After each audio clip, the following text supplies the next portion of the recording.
Il y a certaines inquiétudes ici en Italie, par exemple les démocrates qui s'inquiètent de ce que cela pourrait signifier pour l'avenir de l'Italie. Et je cite, la ceinture et la route est un projet par lequel la Chine tente de sécuriser son avenir comme économie mondiale pour la prochaine décennie en reliant de nombreux pays grâce à des prêts. C'est donc l'inquiétude des groupes d'opposition en Italie. Pour ce qui est des États-Unis, bien sûr, c'est similaire en termes d'influence potentielle que la Chine est en train d'acquérir avec cette liaison vers l'Europe. Et bien sûr, les États-Unis semblent s'éloigner de la mondialisation et la Chine s'en rapproche, donc c'est la principale inquiétude pour eux.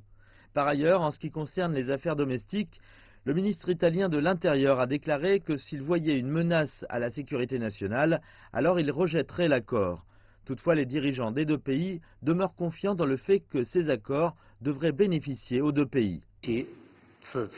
Ce voyage en Europe du président Xi sera le premier voyage de notre leader suprême à l'étranger cette année. Il porte une signification historique concernant les relations de la Chine avec ces trois pays. Il injectera un nouvel élan dans les relations entre la Chine et l'UE, créant un nouvel espace pour la coopération au sein de l'initiative Ceinture et Route et faisant une nouvelle contribution à la paix et au développement.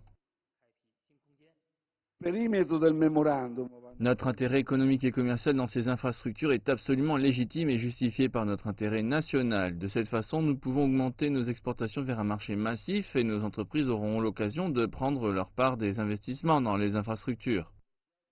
Et samedi, le président partira visiter la Sicile avec la capitale Palerme qui est aussi appelée à devenir stratégique dans le projet.